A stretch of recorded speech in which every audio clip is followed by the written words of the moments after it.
Oh, g'day everyone, and welcome to a post-grand final edition of the Weekend Wrap, brought to you by CrowCast, of course. No Crows playing, of course, but it was an important match, and I think we decided a couple of things about some great players and some not great players.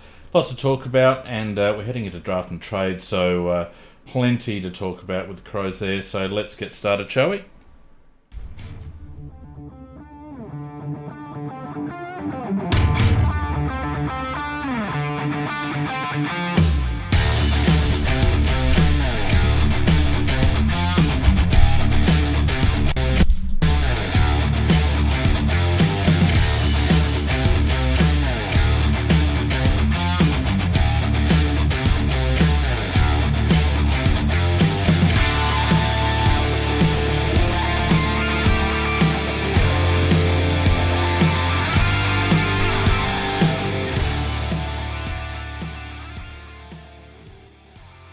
Of course, we had to get a dig in on Dangerfield in the first 30 seconds, 1990 Crow. It would have been remiss of me not to mention that straight off the bat. Welcome everyone. Thanks so much for joining us on YouTube and Facebook and even Twitch, as well as the audio feed on Spreaker. It's a Sunday night post-grand final. And it's an interesting one, isn't it? Dusty, greatest of all time. And maybe Patrick not so much. Macca, Nikki, how you going?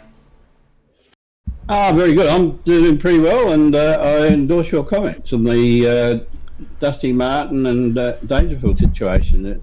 I mean, it's good to be good during the year, but it's excellent to be good when it matters. And it really only matters on grand final day. Well, that's when it matters the most. You got people that will stand up and get the team to the grand final, but I tell you what, without Dusty, Richmond aren't winning that game. And say what you like about the bloke, but he just animalled that game back into Richmond's favour and late in the second quarter and early in the third. Just a fantastic effort. G'day to everyone on the chat. G'day Patrick watching on YouTube, 1990 on Twitch. We've got Kempy, we've got Maddie. I'm sure we'll have Vardy and J-Mac along soon. Don't forget, if you want to get amongst the chat, you can either join our Discord channel, which I highly recommend because it's a good time listening to the chat, and as well as the live show chat. There's also plenty of chat channels to talk about footy and the Crows and even some other sports 24/7. So get around Discord. You don't even have to have Discord installed on your phone, although I recommend that you do, but you can actually just join in on the chat via our website, aflcrowcast.com. Go to the live chat channel. Nikki, you'd know all about that. And just follow your nose. Follow your nose and you can join in. Because you lectured me about it last time, because I was like, no. Well... How many times have I talked about it? Look, all good. Okay, let's talk, I guess, about the grand final first of all. It's a pretty good game, really, I thought, didn't you? I thought it was an excellent game, actually, to be honest. When I first saw it at the beginning and I saw the Brisbane Cricket Ground, and the pre-game entertainment was very, very poor, in my opinion. And I thought the entertainment's always bloody poor. I thought to myself, this is going to be a schmozzle. But the game started, and I expected Richmond probably to take control fairly early, but they didn't. Geelong did, and I thought, hello, this is going to be a lot different than I thought it was going to pan out. But then Martin did that excellent bit of play to get a goal just before half-time, which gave them hope. And then in the second half, of course, as we know what happened there. And overall, I thought it had a lot in it. I mean, it had some good play, it had some poor play, it had a lot of physicality, it had those injuries, and it had the retirements, it had the excellent behaviour by Richmond after the game. It had a lot, didn't it? Yeah, it did. It didn't. I agree with who was it in the chat? Can't see it there. It didn't feel like a grand final to me. It just everyone. I mean, I think I don't know about you, but I think it might have just answered the question about whether a night grand final was the right way to go. Well, I do agree with that part of it. I was actually referring to it as a game and how it absorbed my interest. But in terms of did it have the feel like the grand finals are when they held at the MCG and there's going to be 100,000 crowd and held in the daytime? No, nothing like that at all. It was just, as I said, it was a good game. And but I didn't say it was a great grand final. So that was my actual instinctive reaction without even thinking about it. So I think that's a fair comment. I think I would like to see it return back to the day. And much as we do complain about the MCG being used as the base, it does have that bit of quality about it. How do you think about? What do you think about, Nick? I think it's more that we're used to it being a day grand final. The problem was that the night grand final would have been fine if it was played here in terms of the skill level, because we wouldn't have had that absolute piss down of rain that occurred, and then it being quite warm. Because you saw how many times did Dusty actually go and change his boots, and I reckon that was because of how soaked they were actually getting. Yeah, of course. And because he relies so much on agility. So, yeah, it's smart bloody move on his part to do it. So I think that's where a lot of that skill level came down, and we didn't see the higher level skill that we're kind of used to. But also put it in part that this season, the skill level hasn't been good all season. And I liked it in terms of the pressure of the game, and everything else that went on. The first half, very much I was thinking, hey, Tigers fans, this is how we felt in 2017. Look what happens when you got a whole lot of injuries. Then finding out later that Bashahuli actually tore his calf in the first quarter and played out the rest of the game. Yeah, gutsy stuff, that. Oh, look, I've torn a hamstring and I've competed on that afterwards, and I know it bloody hurts. Calves are another thing entirely. Calves are another thing entirely. That's a tight muscle to start off with. When you're doing gymnastics, a hamstring's kind of very, you need that. So it is kind of a little bit similar in a way. But yeah, absolute fair play to him to do that, because the team just couldn't afford another player to go down. The bunch of cover bands at the start was just wrong. And as I said in one of them, you don't attempt to cover Powderfinger. You just don't. Particularly that song, which is a dirge already, but they can do it with power. Whoever they were, nope. They kind of got it a little bit right, except for the choice of band at halftime. Yeah, I agree with that. Yeah. Because that's what a night grand final does. It's all about actually being able to use it visually for a television audience, which is what the NFL does. That's why they spend so much money on it. But watching it, you could just see that the AFL didn't have a lot of money to spend.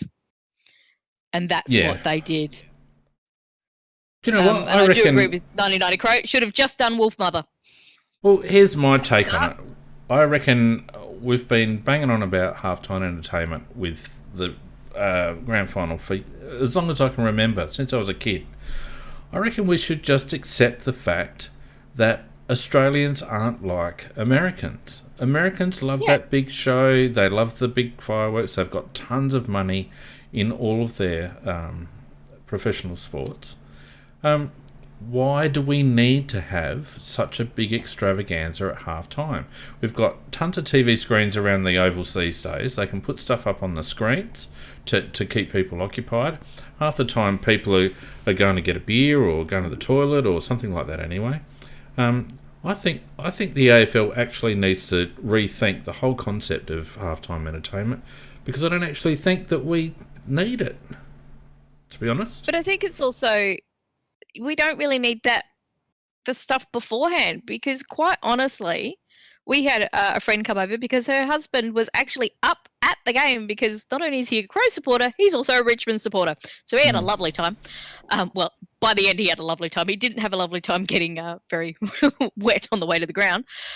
But we actually turned the sound down. I only turned the sound up when I saw Thelma Plum was singing, because I absolutely adore her as an artist. But then we turned it back down again, kind of quietly, because we were wanted to chat beforehand about the game and other things and catching up. We weren't interested in that pre-entertainment. Seriously, it's a crock of shit. We just want to get to the game. That's it. We don't do razzle dazzle, do we? I don't think it's us, and we should be true to who we are. Sorry, Mac, I cut you off there. I was just going to say, I'm surprised you like that bird singing. I thought she was absolutely shithouse, Nikki. No, what? No, which one? Because there were a number. Velma Plum was at the very, very start where they had to go. No, she was having massive problems with her earpiece, and so she actually stopped singing. So I noticed she was other having trouble with her also, mouthpiece. Well, no, I noticed you could see the other artists were actually putting their fingers up to their earpiece and pulling it out, and the hands were going up. So I think there were massive issues as well on the audio technical side, which I think probably didn't help performance-wise. Well, I don't. I'm with Fiend. It was a great big crock of shit. That pre-game was entertainment. I actually tweeted that I was watching it, and I could knock out a fair tune on a cone. So why wasn't I there? So, seriously, I just thought that's how bad I thought it was. So consensus, back to a 2:30 start or 3 o'clock start for the AFL. Absolutely. I think it's kind of funny that so many people in response to that on Twitter were just basically, or by the end of the game, were going, kids can't stay up this late. No, well, it was interesting even to hear the players today on Channel 9 when they were being interviewed and saying, by the time the game finished and all the rest of it, it's like 11 o'clock at night. Yeah. And normally, we know from when the Crows won those grand finals that by the time you get back to the rooms, after you've done the circle, then you've actually catch up with family and friends. Then you actually go out onto the ground and have a quiet photo with just all the team, everything else. Then you have to go off to the other function, like the official function. Yeah. And they generally come straight from there. There's a long, long thing. So I think that's what we're used to. And footy has always traditionally been, as much as sometimes I say, history can be changed because that's what history's there for. Yeah. I agree. I think the 2:30 start is right. And it works well for people to get together, have a lunch, whatever, catch up, and then sit down and watch the game. And Agreed. The game's over by pretty much tea time. And then you eat the leftovers. Yeah, agreed. G'day to Flaming Power on Twitch. I'm a bit concerned about the nickname, but anyway, we'll give you the benefit of the doubt, mate. It's a Crows podcast, in case you were wondering. Look, let's talk about the game quickly. And it was Richmond in the end, 12-9-81, running all over the top of Geelong, 7-8-50, a margin of 31 points in the end. Up to half-time, certainly up to about 15 minutes into the second quarter, it certainly looked like Geelong's going to lose. But after, just that last 5-minute patch in the second quarter, when Geelong had plenty of chances to really put the wood on Richmond, and they didn't do it. They were inaccurate. They were wasteful with their opportunities, and Dusty at the end, just getting a goal to keep Richmond in touch and give them momentum. And boy, did they take it with both hands after half time. I'm just going to address the elephant in the room straight away, Mac, because you and I and Nikki, you probably agree too. We've been banging on about Chris Scott. Why the hell didn't Chris Scott not start Dangerfield in the middle in the third quarter? Why didn't he do it? Lost all their impetus, and that was absolute insanity. Not only that, not only did he keep him up forward, instead of putting him back on the ball, he took him off for a rest, and then he hadn't even been in the bloody play. I just could not understand that. And look, we've never ever rated Chris Scott as a good coach. No. I mean, not one that's got to get premiership after premiership, because he's had opportunity after opportunity, and he's had good team after good team, and he doesn't get there. It was just a terrible call. Terrible call. It was very obvious. It was very obvious that Dusty Martin was going to put Richmond on his back and get them back into the game. And if there was ever an opportunity, like Phil Walsh did when he put Dangerfield on Fife all those years ago, to go, all right, Danger, we need Dusty silenced. We need you to have an impact.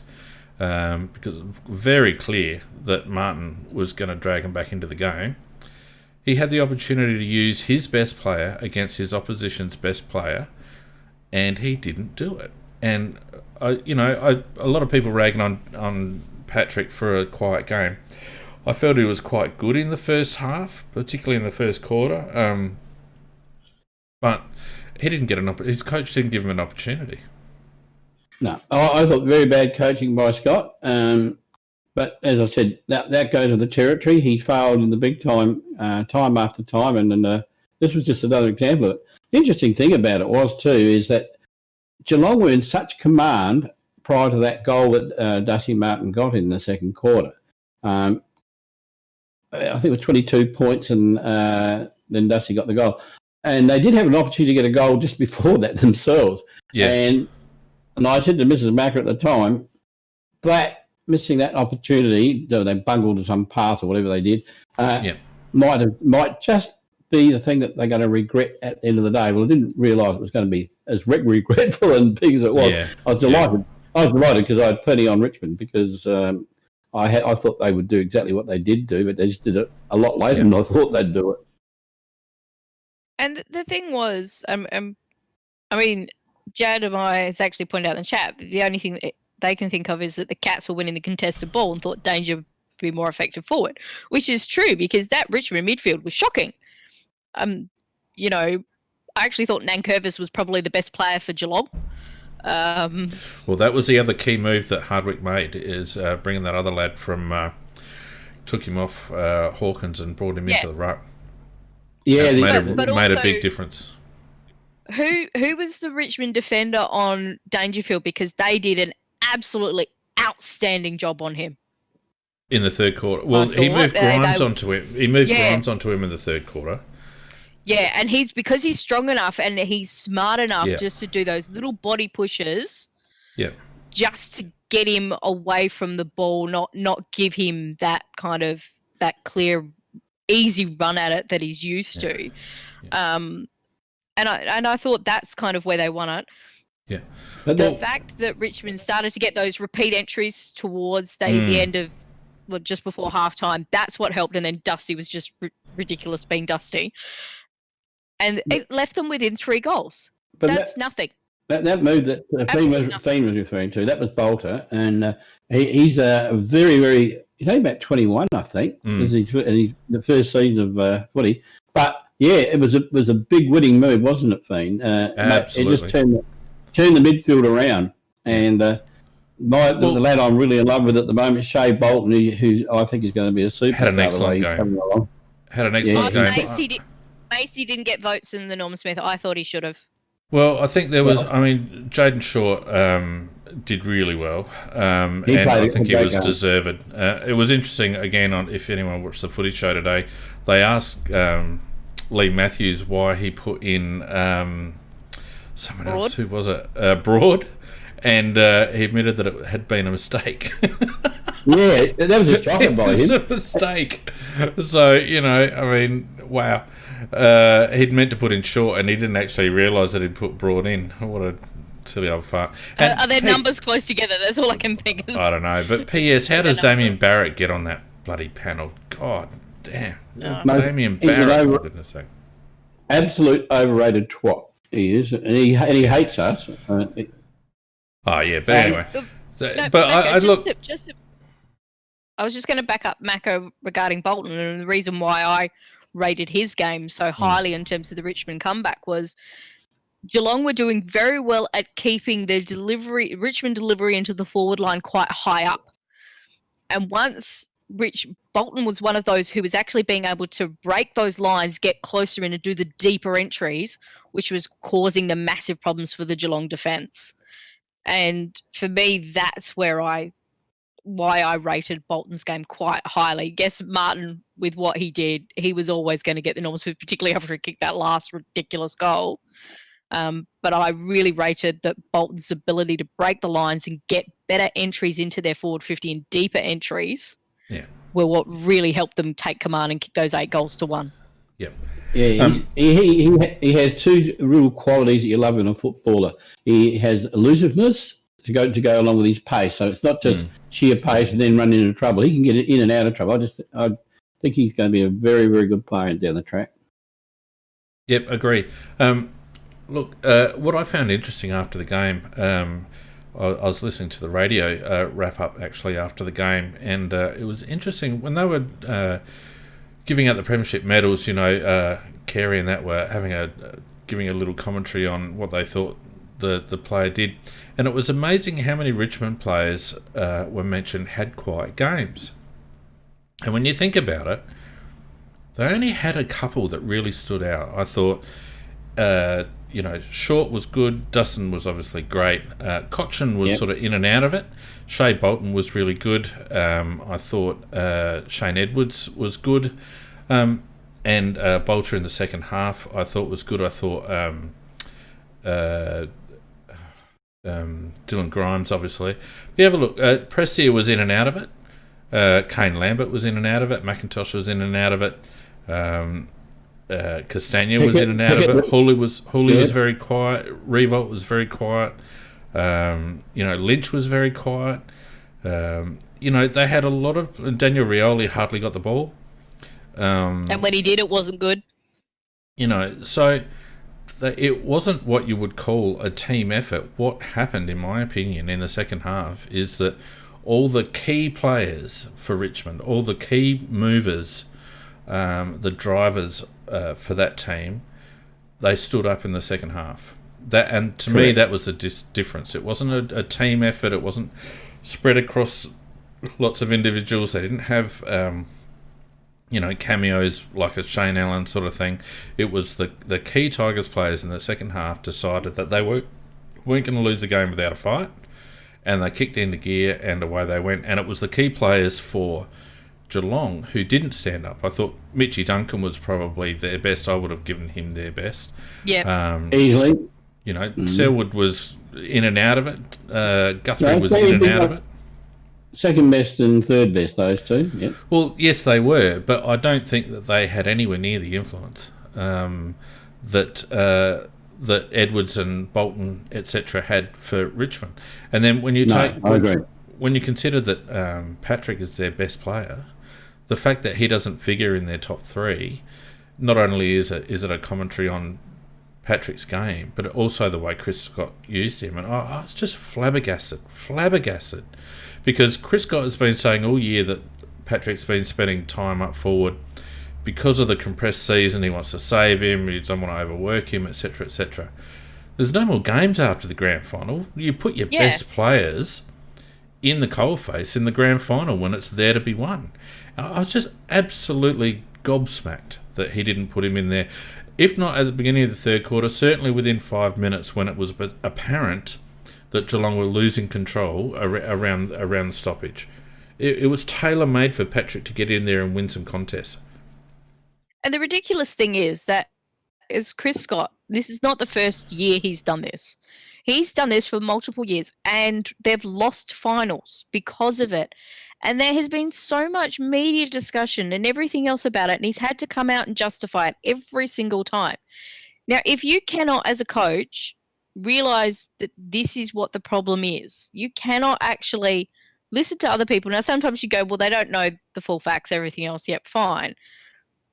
But the fact that there are so many finals games where he's done this and they've lost, and he still keeps doing it. So he's he's a better coach than Ken Hinkley.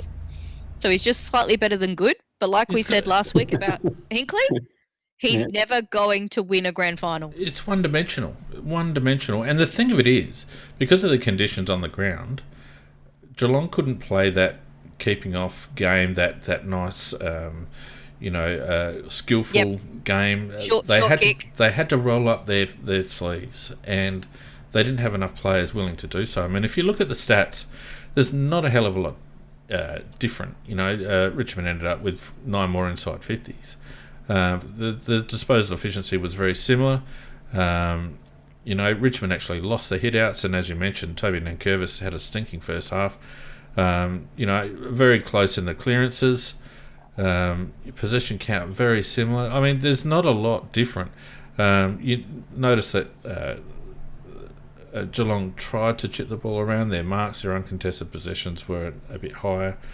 But quite frankly, Geelong didn't have any other way to play. And you could argue that Richmond don't have any other way to play either. But I think that might be the beauty of Hardwick's system, is that it can be played in all conditions. Doesn't matter whether it's wet or dry. You can play that hustle-bustle kind of game. It works out. Whereas the type of game that Geelong try to play, it's not easy on a slippery night. Absolutely. I mean, the interesting thing is that we're talking about Hinkley as well as a coach. I thought Hinkley lost the match last week with his selections and far too tall up forward. And, with a couple of smaller blokes there, they would have won the game, in my opinion, and they might well have become the premiers. And then we've got Geelong that have got that particular possession style game. And obviously, the windier it is, the wetter it is, whatever it is, if the elements aren't absolutely perfect, and there's an element of risk comes into the game. And then when you're playing a team like Richmond, who absolutely thrive on the chaotic ball, so you make one error, they swarm over you like honeybees. And it's not a good style to win a grand final, I don't think. No. Well, and I'll tell you the other team that would be kicking themselves, bloody Brisbane, shitting the bed against Geelong in the prelim because, they showed the previous... they showed the previous week that they could actually match Richmond at the coalface and with intensity. And, it wasn't a matter of Richmond playing badly that game. Brisbane just played better. So, an inexperienced team, Brisbane, but they may have the right stuff to take it to Richmond in the years ahead. Just in terms of the years ahead, obviously Richmond going strong with their list, and they have a good spread, Richmond still of age, so you would think that squad stays together, maybe with a couple of tweaks. So Jack Rewalt looks like he might be coming towards the end, but I'd expect him to go for at least one more season. But aside from that, not too many. Geelong, on the other hand, the amount of players they've got over 30 is quite astounding, and it's very odd to me that they're going to throw all their chips in the Jeremy Cameron basket, considering where their list profile sits.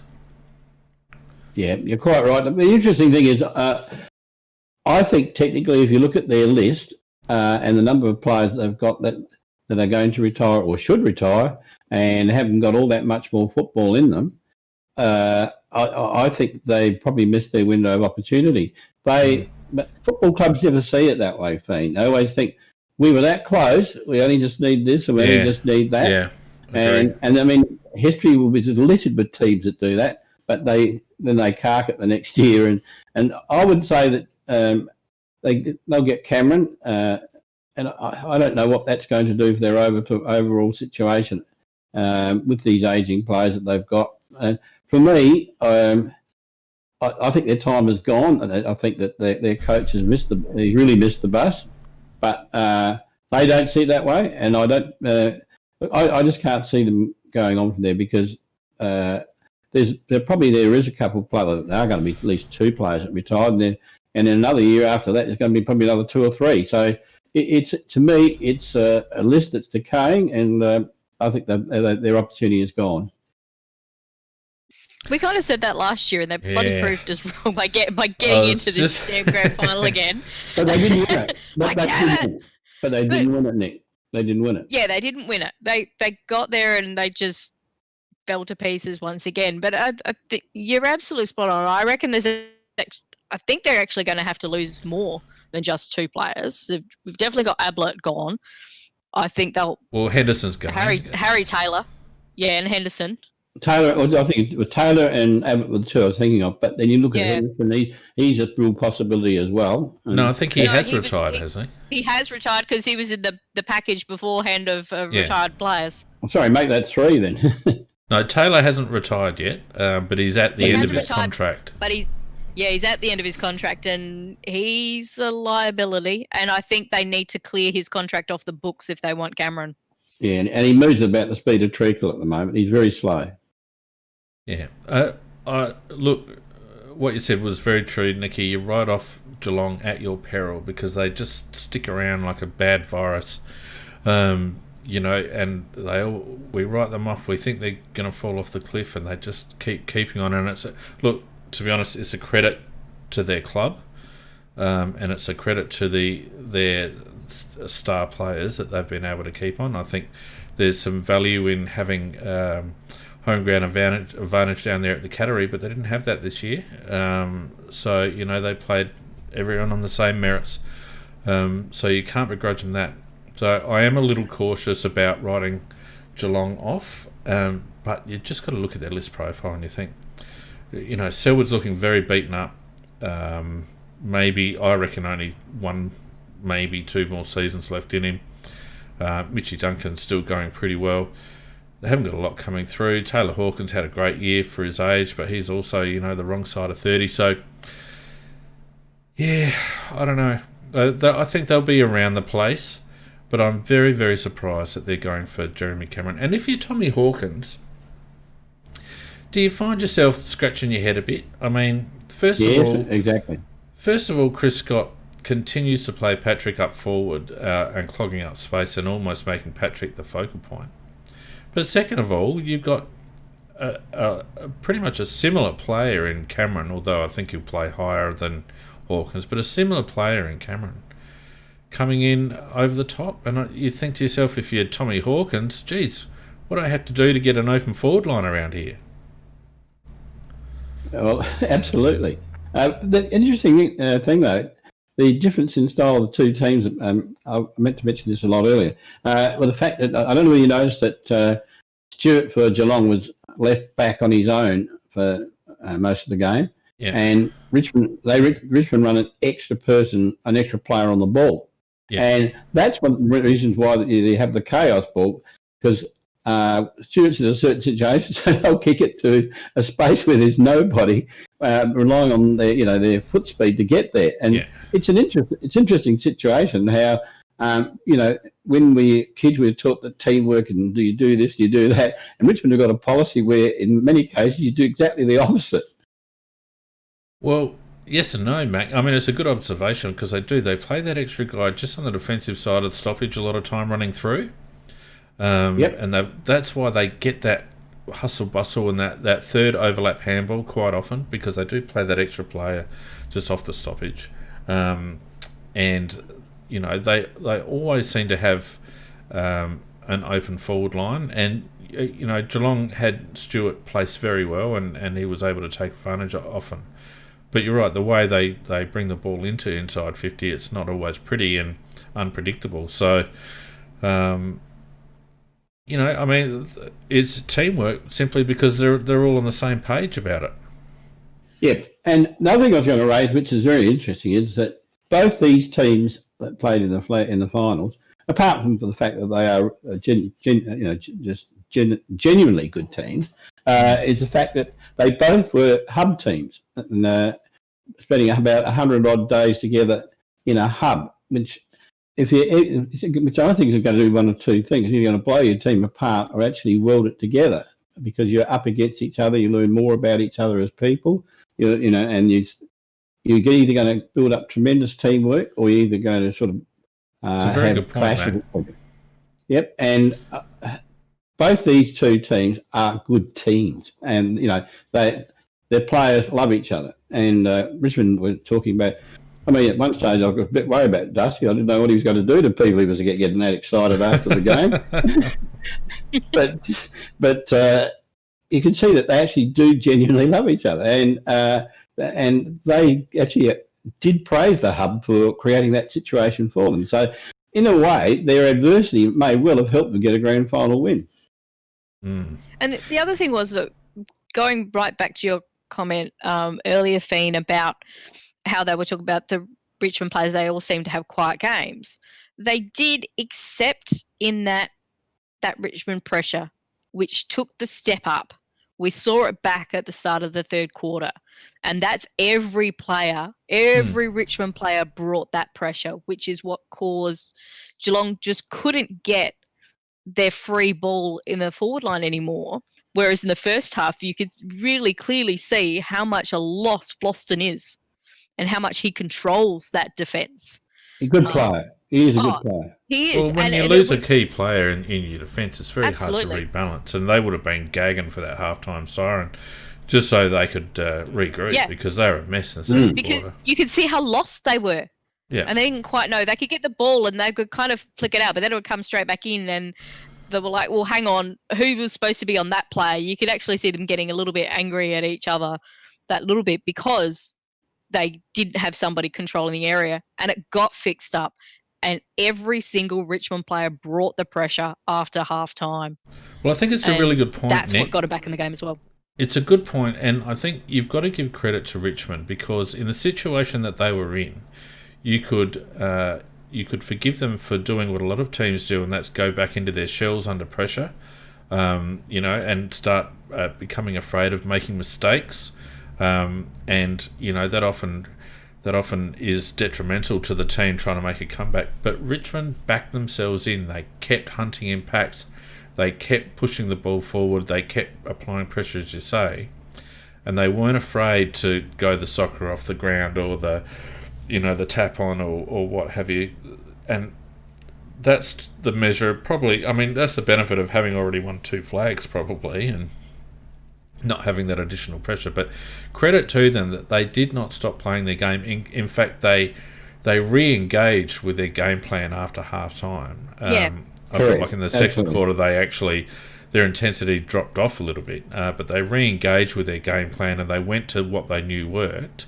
And it was actually Geelong that went away from their game plan under the pressure of Richmond. So, hats off to them. And I put this to you just as we round off the conversation on the grand final. We've had dynasties now since 2000. We've had Brisbane, Geelong, Hawthorn, and now Richmond.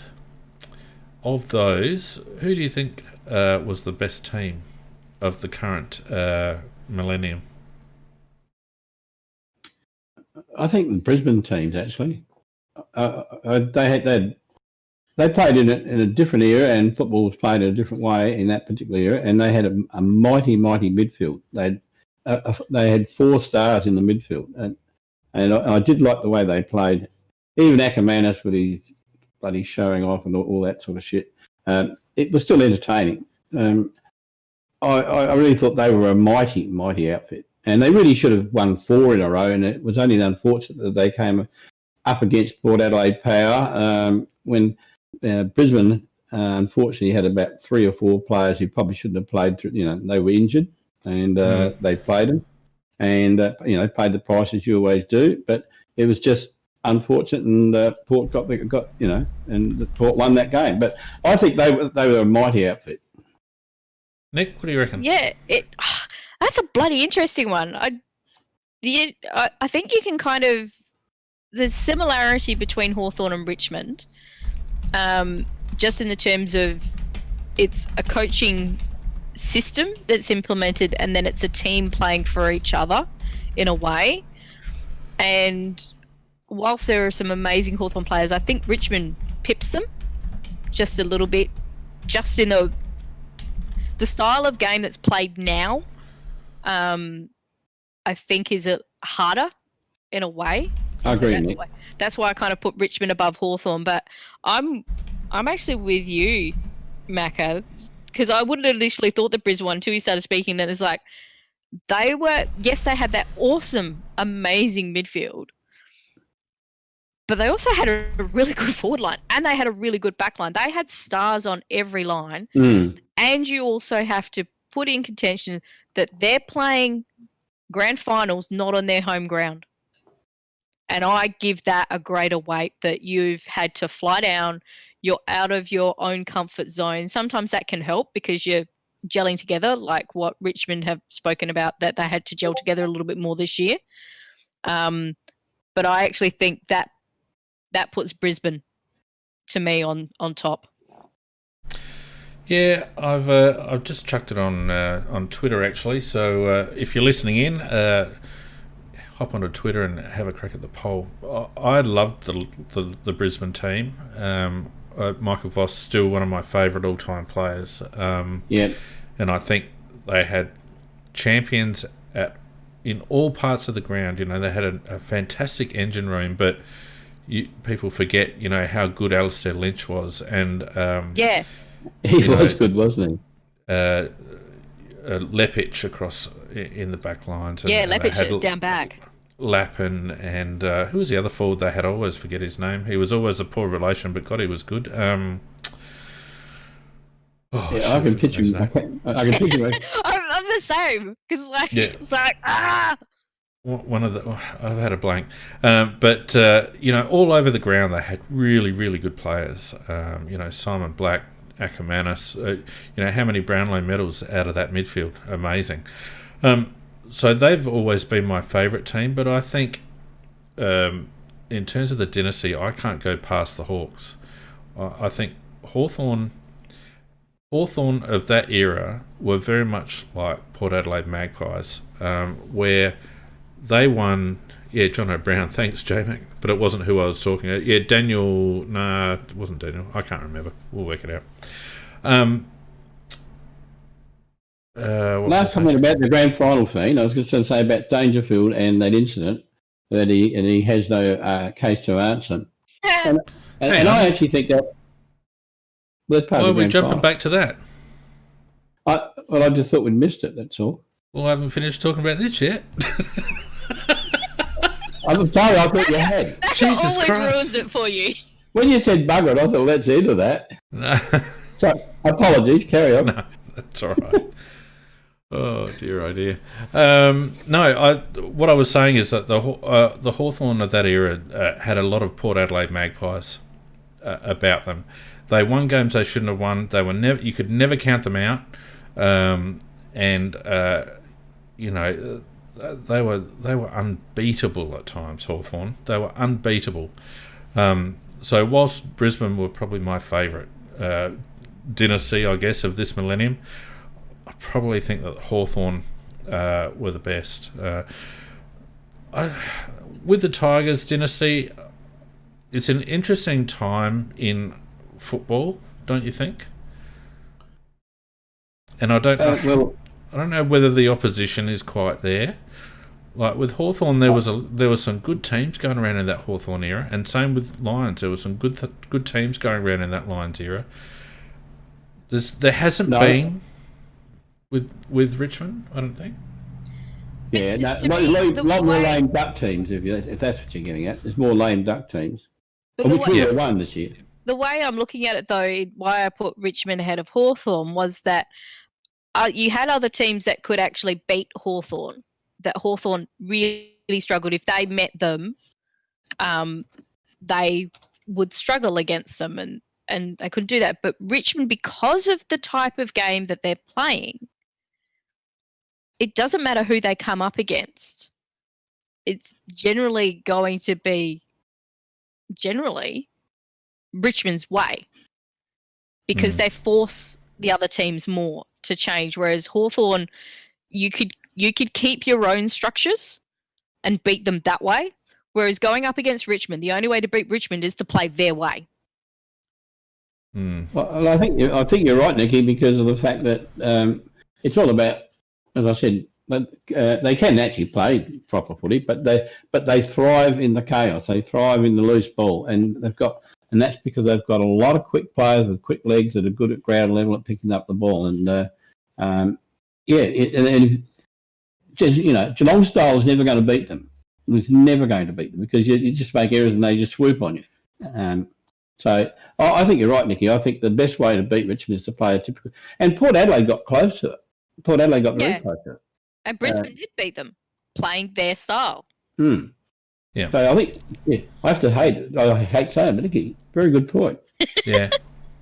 Even a broken watch and all that. But I think, though, that the thing is you can actually make valid arguments for all three. Absolutely, Nick. Absolutely right. Yeah. And you can kind of sit back and go, oh, yeah, that's a good point. Oh, but I like this. Oh, but that's a good point. Yeah. It's one we can go around in circles, and I think in 20 years' time we can still be arguing it and still not come up with a consensus. Yeah, no, I think you're right. And, it's these sort of comparisons are always very difficult because the eras are different and the environment circumstances are different. The other question I had about the grand final, and we will talk about what you raised, Macca, in a second, but the other point about the grand final, given that Richmond won and they were the reigning premiers, does this year still have the asterisk that it might have had another team won? Well, to me, actually, I don't. It shouldn't be really an asterisk. It should be a star, because I think to win the premiership this year is a lot harder than to win it in any other year. Why? And that's because of all the abnormalities. But it's the same for everyone. No, it wasn't. Well, it was. No, it wasn't. Why wasn't it? No, but South Australian players still lived in their homes and acted normally. So did Western Australian teams. They had acted normally. The Queensland teams acted normally. But the other teams had to live in hubs and all that sort of situation. I think that's... and they were apart from their family for long periods of time. And I just think that to win a flag, for a Victorian team to win a flag this particular year, I think is a greater achievement than if they won it in a normal year. Fair point. Nick? No, I still think there is an asterisk against it, because even though, Mackie, you're saying the South Australian players were home, they were in their own homes, etc., they had actually restrictions placed upon them as well. It wasn't a normal season even for them. So in the normal beds, Nikki, with the normal family, with the normal food, all that sort of stuff. But they're not allowed to do their other outside activities that they would do as well.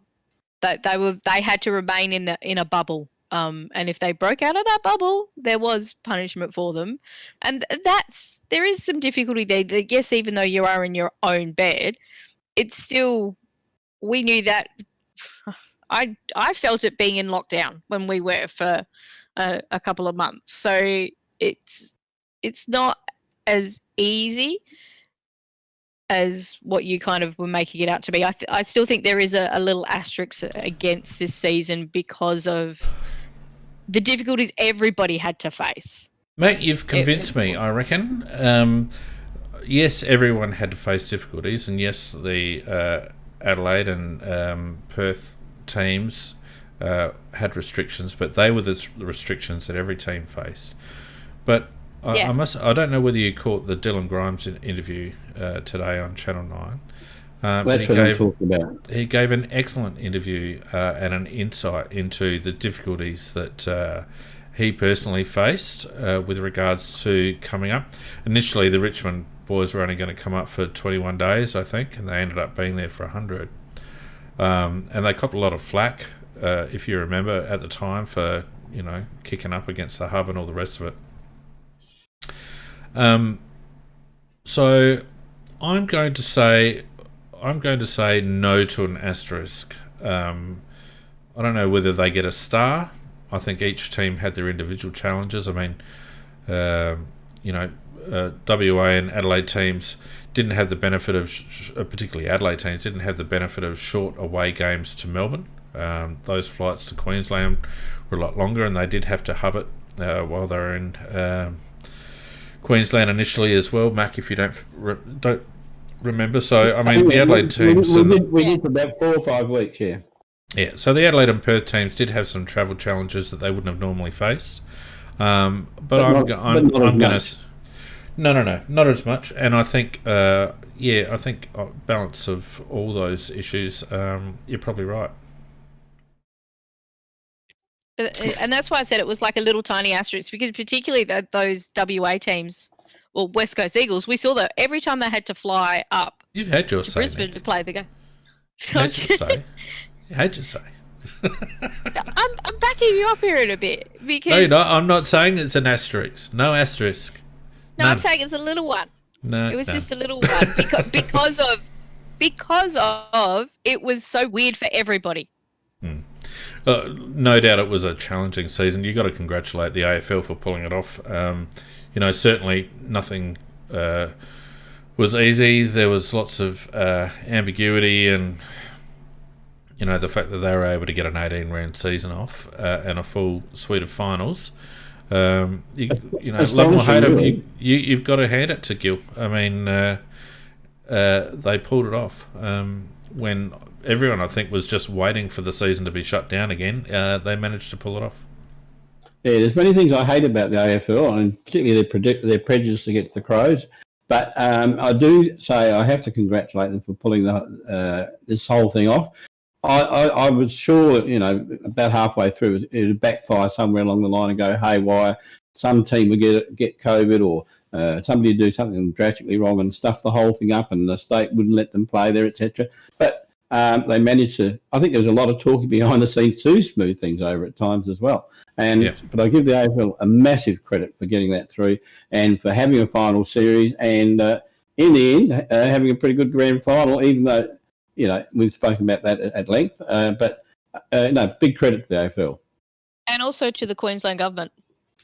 Well, no, not so much. Not so much. Without their support and willingness to spend how much money to support that all and make it happen, Can I give you the reality? They helped the AFL out so much. They didn't have a government willing to support them as well as what happened up there. I think they deserve some credit too. Queensland in a very non-traditional Australian rules football state. Queensland never paid any money at all, Nikki. They got money. They got paid $15 million for the grand final, and also that was worth about $200 to $300 million to their economy. With those players playing. They put some in as well. I don't know whether they did, but I know they got paid 15 mil. Look, let's be honest. I don't agree with you, Nick, because there were 3 states that were looking to be... the hubs could have very easily been in South Australia or WA. Queensland basically won a pseudo-Olympic bid in terms of who was going to be the host city, to be honest. Yes, kudos to them. They put everyone up, and I'm sure the players, if they were going to be anywhere, would have enjoyed being in Queensland the most because of the weather and the facilities, etc. But I don't, the Queensland government did not suffer one little bit from having the AFL season played in Queensland, and it certainly didn't cost them any money. No. Not net, anyway. They apparently, where was it? About $5 million to $10 million they were offering to make sure it got hosted at. They got the grand final. But how much? We're talking about net revenue, Nick. That's an investment. As Macca said, their economy benefited greatly from. But that's. And Nikki, that $5 million was their initial published offer, and West Australia and South Australia both bid $15 million. And my understanding is that was matched by the Queensland government. Yep. Yeah. And not only that, those resorts that housed all those teams for so long, they filled rooms that they otherwise wouldn't have filled. Yeah, and that's bloody smart by their government. Richmond had, but they weren't the only government to put their hand up. That's what I'm saying. The South Australian and West Australian governments put their hand up as well. Queensland were just lucky enough to get it. So anyway, look, and they got a big return on their money, didn't they, Fane? Yeah, absolutely right. It was an investment. But look, all that aside, I think kudos to the AFL. They managed to get a season away, and that's all the kudos they'll get from this podcast because they continue to bend us. Normally they win the Cockwell-Milling Numbnut Award. So yeah, that's right. So just the last comment on the grand final. On Patrick, Mac, you mentioned earlier about his the incident with Glasson in the first quarter. I don't think there's any malice in it, but I still reckon he gets weeks. Well, I can tell you now, if he was a Crows player, he would get weeks. There's no doubt about that. Texas gets 6. Yeah, and poor old David McKay, he got rubbed out for much, much less than that. But I will say this: if you look at it in slow motion, it's a reportable incident. It's careless, and it goes into the category of around about 3 to 4 weeks. If you look at it in real time, I don't know whether he's got time to remove. Well, he had his arm up and for spoiling the ball, and it's in a certain position. I think he probably got a split second, and I mean, I'm talking about really split second, maybe a fraction of a second. Choice: does he remove his arm and smash his head into him, or does he leave his arm there and smash the other guy's head? And I think that's how it was. And I know what I would have done. I would have done what Dangerfield did. So, Well, you got to. I'd say that probably fair. It's probably fair. It mightn't seem fair to a lot of people, but it's probably fair because I don't think he could have done much else other than kill himself in the process. Well, my first thought was, what was Vlaston going to do? What was Vlaston thinking of doing? He was running front on to that contest. I don't actually know what his plan was, because he wasn't going to get to the ball first. He didn't look like he was trying to smother anything. I think he was expecting Dangerfield to take possession rather than hit the ball away. But yes, I think it makes you wonder what his plan was. You can't look at those incidents in slow motion. I mean, remember when Sloaney got done for the Ebert situation? Disgrace. And should never have got rubbed out for that. It's the same sort of situation. Dangerfield obviously summed up the situation, saw Vlaston coming to him, thought, no, I'm not going to take possession because he's just going to wrap me up. So he hits the ball away, and in that split second, it's unless he's got a bionic arm, it's actually completely impossible to get his arm down in time. So that was a football incident, but I still think that Danger will get rubbed out for that. Except he didn't. No, he's been exonerated. No case to answer. Couldn't have done anything else according to the match committee. Oh, so that's come through? Yeah, it's come through, yeah. Yep, I checked just before we came on air. I'm not actually disappointed with that outcome, to be honest. Well, the problem with that is that what the match committee or the match review panel uses against other players is about the head being sacrosanct, and you have to protect your opponent first and foremost as your priority. And if they're going on that kind of rules, then Danger should have been cited. But they've changed the rules to suit them. Yeah. And they've used it as another way. So that's what annoys me. I think that this is the way it should be.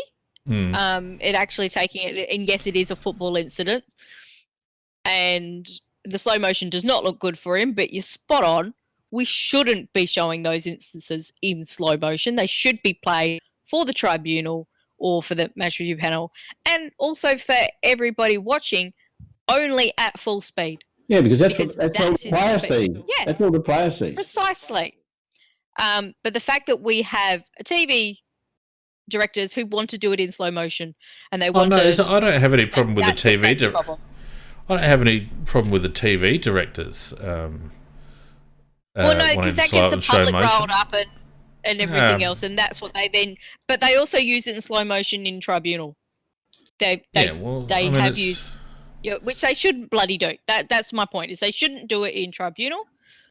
If it does get to that stage, or the match review panel shouldn't be looking at it in slow motion either. They should only ever be looking at it at full speed as to how it happens. I think we're all in agreement on that. Yeah, that they. The problem is when they make one rule for one player and another rule for other players. That's my problem with the match review panel, and that's a problem we've had for years with them. They're not consistent because they won't do precedent. Yeah, well, I mean, that's all well and good. I think I have a.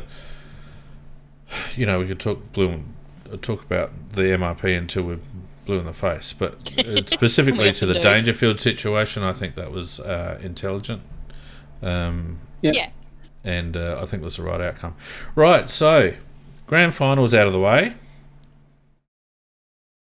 There's been not a lot to talk about with the Crows this week. We've already covered the fact that we've had a couple of free agents, Hartigan and Crouch, elect to go another way.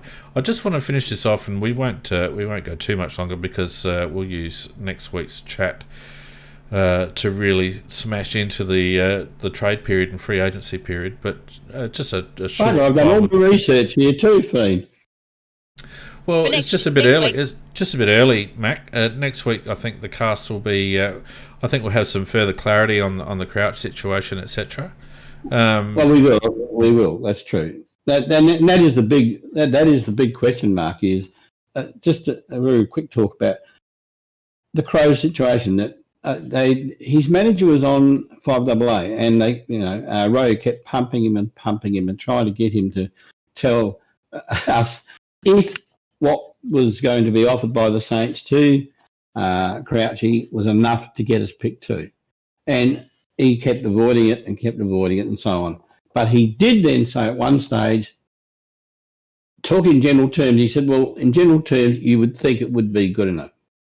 And so what I'm worried about is the fact is that I believe that the offer that as Crouch has got is going to be good enough technically to get us picked 2, but the AFL keep talking about they have this capacity to look at it. They don't keep talking about anything. They've said nothing. No, they have actually issued a statement saying that... No, they haven't issued a statement. Well, it has come out that it's come out, but from... No, apart from a leaked email, apart from a quote-unquote leaked email that got run in the Herald Sun or wherever, the AFL have not made one statement about this situation, not one. Well, allegedly they have the power then, which is actually in part of it, I think, that to overrule what the numbers say and put their own ruling on it. Yeah, they never did that with Frawley, and they never did that with Frawley when he got picked 3. But they also never did that with Buddy when he got picked for 19 or 20. They've just said let the numbers do the talking rather than do the thinking. Why would they then want to apply any thinking to Crouch? Well, hang on a minute. I've got an issue with you're doing the big footy thing, right? Because I've been reading big footy for the last week, and all this hand wringing and crap about what compensation we'll get. Well, I haven't read it. It was just my thoughts. Yeah. It's all bloody speculation. The simple fact is that the rules are very murky. The calculation for compensation is very murky, and the AFL have said they've done that rightly or wrongly on purpose so that the clubs don't game the system. They have also, within that rules, the AFL gives themselves the right to address any anomalies that get thrown up as a consequence of their formula. So that's all the way out there. That's their factual statements, right? And that's been the fact ever since free agency was around. So that's nothing new. Everything else about this is pure speculation. Everything else. The AFL haven't said anything else. Brad's manager isn't going to know whether what Brad's been offered is enough to get the Crows band 1 because he's not privy to the decision. So it would be ridiculous of him to come out and say, "Oh yes, it's enough to get Adelaide band 1," because he doesn't know how much is enough to get Brad band 1. No one even knows what list sizes are going to be next year. No one knows what salary cap situation is going to be next year. So there's no way that anyone can make a definitive statement right now whether what St Kilda have offered Brad will be sufficient to get Adelaide band 1 compensation.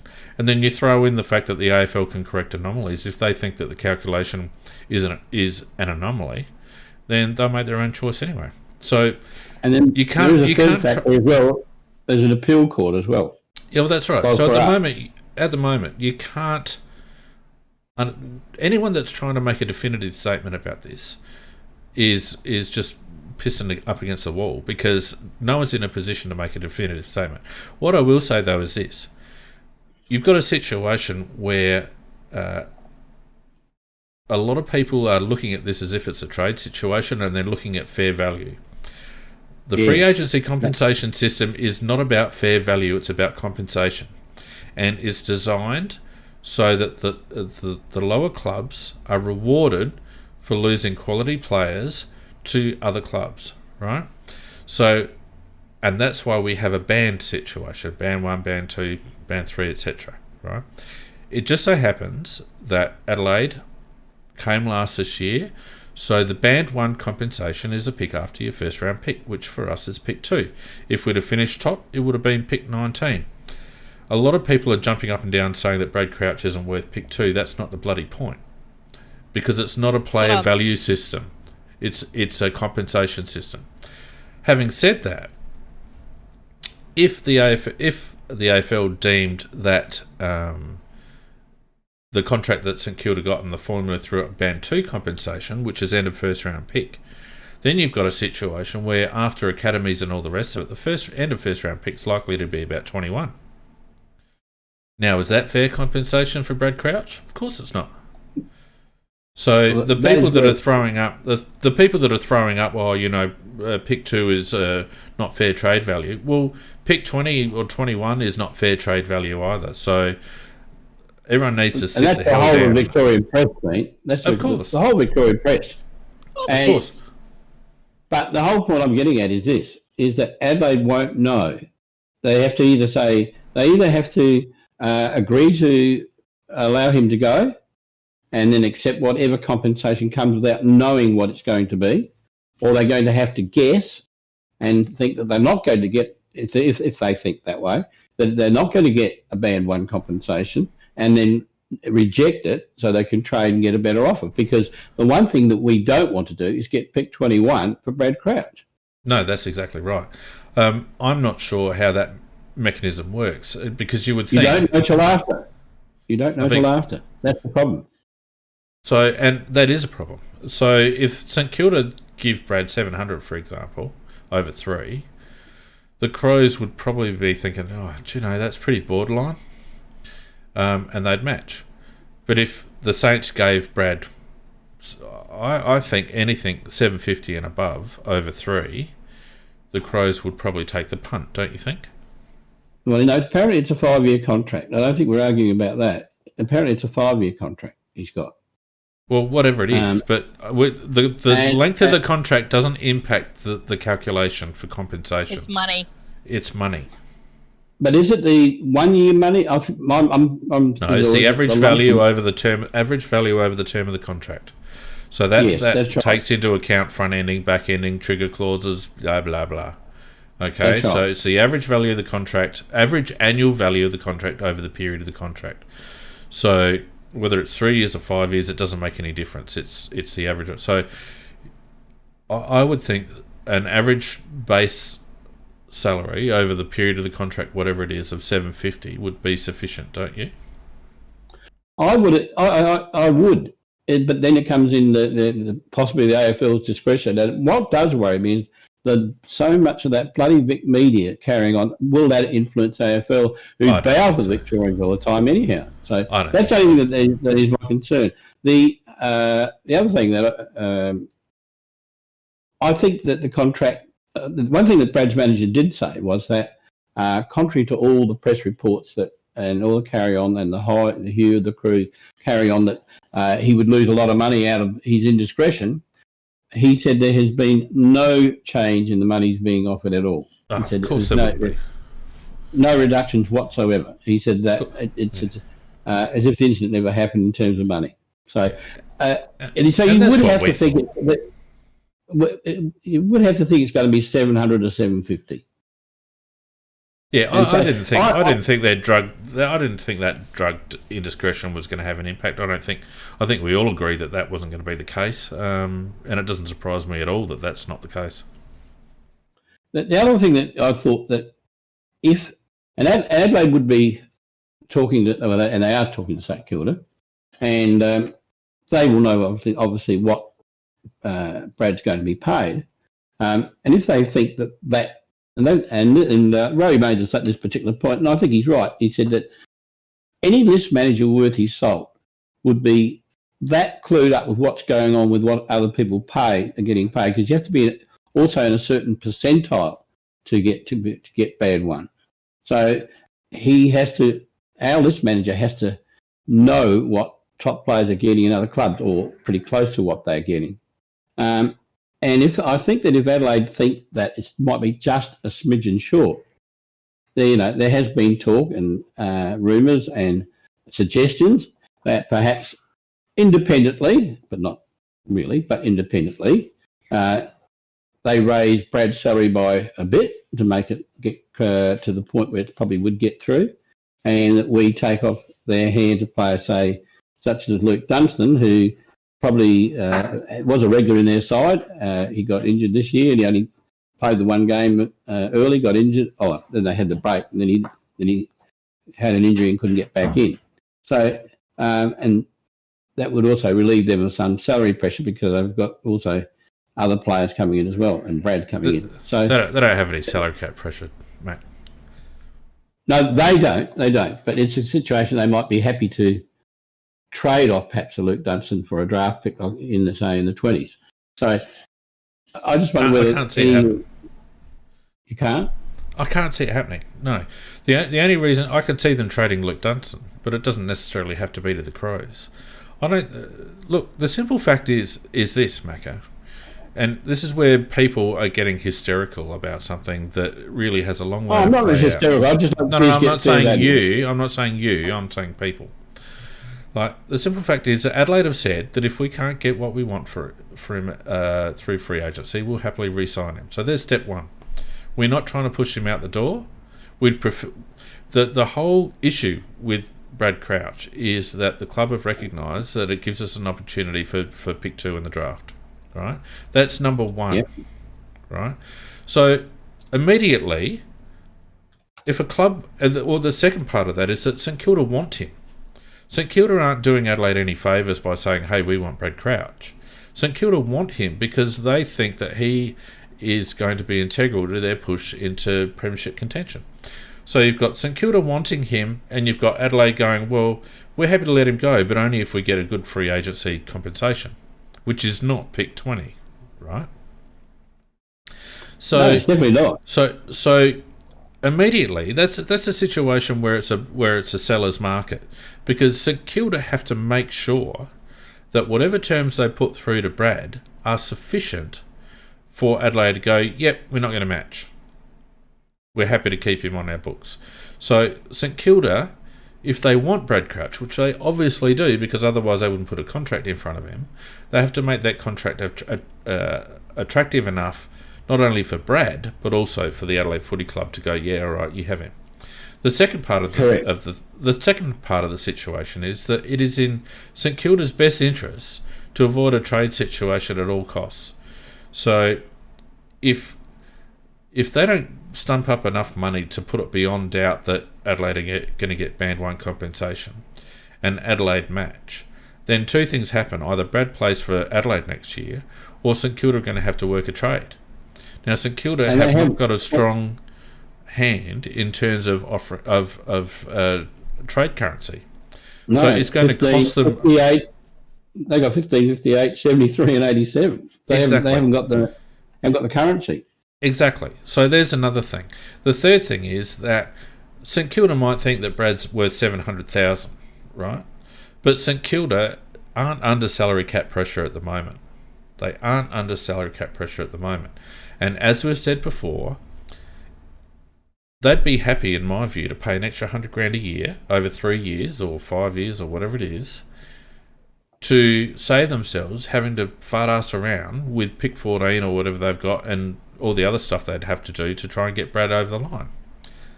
You know, they're paying $100,000 a year over the course of Brad's contract to save themselves having to use picks. It is a no-brainer, in my opinion, an absolute no-brainer, that if St Kilda are serious about having Brad Crouch in their squad next year, they will stump up enough to guarantee, or as much as they can, guarantee that Adelaide have pick 1. Have band 1 compensation for Brad. There won't be any doubt. There won't be any question.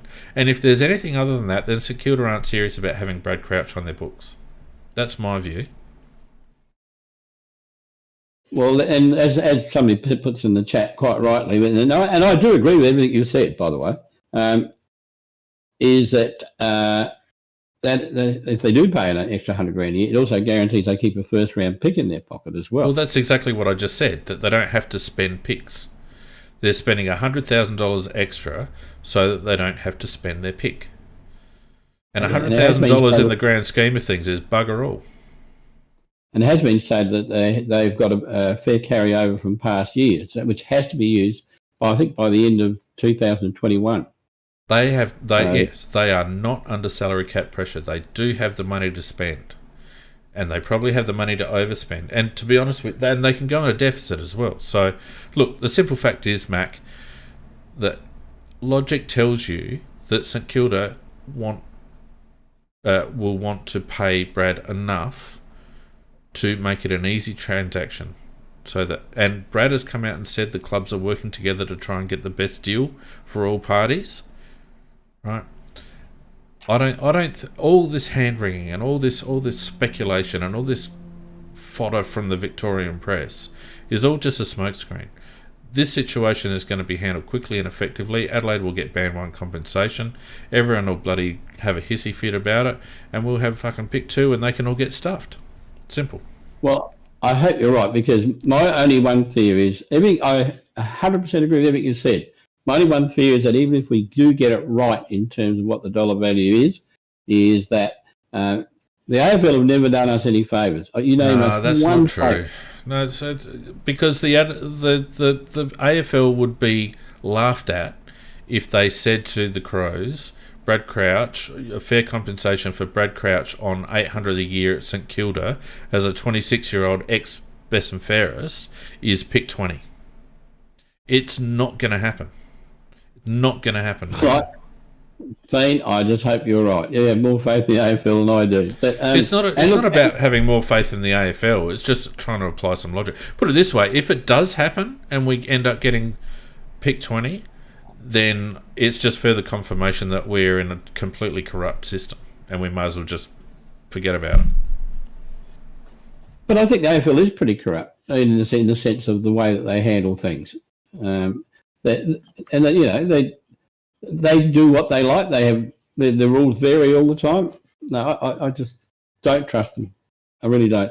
And that time with the Tippett affair, if you go right back to that, the way that we were treated in that particular situation, we got it treated as badly as Carlton did when they actually were rorting with bags of money. Let's not forget that in that period of time, we had one of the greatest manipulators running the AFL in Demetrio. Yep. Right. He was a political beast. He was a manipulator. He did deals all the time. McLaughlin, for all his flaws, doesn't operate like that. We also had during that time, I think Adrian Anderson was CFO or something as well. Another asshole. Like he wasn't. He wasn't. Adrian Anderson wasn't. Two that are brought up through politics. Exactly. I don't think that we have. We've also had turnover on the commission as well since that time. So I don't think, as much as the AFL at times are incompetent, I don't think that they are at the same level of corrupt or inept as what Demetrio and Anderson were back in the day. Well, I look at that deal they signed on the MCG for 300 years or whatever it is, so that to make sure that no non-Victorian team can have a home grand final. I think that was corrupt. Well, quite possibly. I don't know whether it's corrupt or just the way it is. But no, it's look, anyway, absolutely disingenuous. But I don't think that the thing that makes it difficult for the AFL to manipulate the situation is the fact that we finished bottom, which means that there's such a disparity between band 1 and band 2, and there's no disparity between band 2 and band 3. So for us, band 2 is end of first round pick. Band 3 is a pick after our second round, which is essentially about 3 picks down the track. So if you're giving us band 2 compensation for Brad, you're basically giving us band 3 compensation for Brad, which reportedly we're in line to be getting for Rory Atkins. So you're going to give us the same compensation for Atkins as you are for Brad Crouch? You're not going to do it. It's not going to happen. Not going to happen. Yeah. I would put your letterbox on the fact that we end up with pick 2, Mac. Well, I've lost 3 of the fuckers, mate. Don't risk a letterbox on it. But I've lost 3. And one destroyed. And they bought an expensive. And I bought one of those lovely concrete ones, and that somebody pushed that over and smashed it. And then the next one they stole on the show. Yeah. Very gone. Look, the other thing is we've obviously got Hardigan and Atkins as 2 other free agents. are both likely to, Atkins in particular will get us some compensation. I don't know about Hardigan. It's been offered a 2-year deal with a 3-year deal, is it? Yeah. Yeah, 3-year deal. Originally reported as a 2, but apparently it's a 3. Right. So is it 2 with a trigger or 3? No, apparently it's 3. And if that's the case, I saw that corrected somewhere. Originally reported as 2, and then the same person said, apologies, it's a 3-year contract. Yeah. And if that is correct, then I think that would have to trigger third round compensation. Probably banned through. No, it'd be banned. It'd be. I don't think it'd be the same as Atkins because it depends. It's not the length, Mac. It's the money. Well, the money it'll be banned for then. Yeah. It's Atkins gets 500 over 5 or whatever, which is why we get banned 3 for him. He's apparently 5 by 5. Yeah. Yeah. 5 years, 500. Yeah. So the other thing that happens with all of this compensation is that we are absolutely chock-a-block full of picks in this draft. And as we said before, it's probably not the draft that you really want to be chock-a-block full with picks. But what it means is we've got a hell of a lot of currency to either go crazy and cause chaos by bidding on every academy player known to man in the draft and messing everything up, or trying to trade into next year's first round. So it'll be interesting to see, and we'll talk about, I don't want to get hung up too much on it, but we'll talk about it more on the cast next Sunday. But just briefly, Mac and Nick, we're going to have about freaking 10 live picks the way we're going. 11 under 75. I'm going to work out 11 under 75. And will we, by then, actually still not know what list size is supposed to be? Well, I think we can work on. I think we can work on the fact that the maximum it'll be reduced by is 3, and it might even be only reduced by 2 because that's the thing that's been holding it up. Originally, I think the AFL were trying to get 5, and the Players Association are digging in and they're trying to reduce it. And the latest talk is originally everybody was saying they said 35 originally, which was stupid. It was 40, but now they're talking 40 plus 2 or 42. And I think the Players Association are trying to get it even less. So I think I'd say if you worked on 3, you'd be pretty right. Yeah. Pretty safe anyhow. There was talk about a reduction in the TPP, which might still happen, but I don't think a reduction in the TPP actually impacts our free agency situation simply because everything will be prorated down along with it. Well, an article in the paper said actually that's one of the things that's going to hurt us, that that Brad Crouch's contract will be compared to what it was before any reduction. Bullshit. And I thought to myself, how can you do that? That's just not logical. It's just bullshit. It's just people trying to get clicks. If they reduce the TPP, they will prorate the system. That's as simple as that. They couldn't do anything else. They would be open to action if that was the case. They just couldn't do it. I agree with you, but that has been idiots like Corns and that publish things like that. Well, and that's the thing. That's the problem. We've got Jay Clark and bloody Rowan, what's his face, tweeting absolute bullshit on Twitter. Jay Clark has been drunk for 3 weeks, I reckon, on this matter. It's just unbelievable. Yeah. I think you might be right, Steve.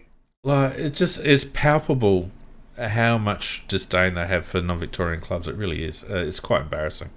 We will have a lot to talk about next week. As you say, we will know what Adelaide, whether our list manager is a good list manager and he has worked it out right, and whether he withdraws if he doesn't think it's going to happen, or whether he accepts it and it does happen correctly, as you say.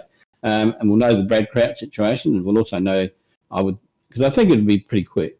And I think the same with Atkins, I think will just happen straight away, and obviously Hardigan's will happen straight away. So we'll actually know what we're talking about next week with what we've got. Yeah. So I've already done the homework for that fee. So well, that's good. You'll be prepared for next week, mate. We've also got a few players still out of contract, so it'll be interesting to see how that plays out. Get rid of 2 more. We got 4 Yeah, I think blokes. that's. Galucci, Paholke, McKay, and Crocker, and two of them I reckon will have to go. Well, I reckon, without delving into another conversation, because we're just about out of time, I reckon Crocker's one definitely that will be cut. And I would have said Strawn, but he got re-signed, so the other one's a bit of a... Whether David McKay decides to retire or... No, he's playing on. I'm not sure, but... It'll be either Paholke or McKay. Anyway, I reckon we wrap it up at this stage.